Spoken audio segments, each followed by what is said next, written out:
श्रीचामुण्डायै नमः। ॐ श्रीमहामायायै नमः।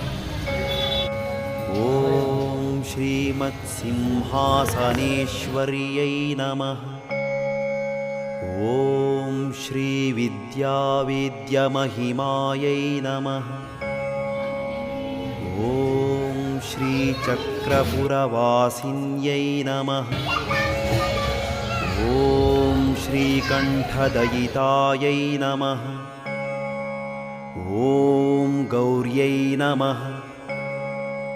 ॐ गिरिजायै नमः। ॐ भुवनेश्वर्यै नमः।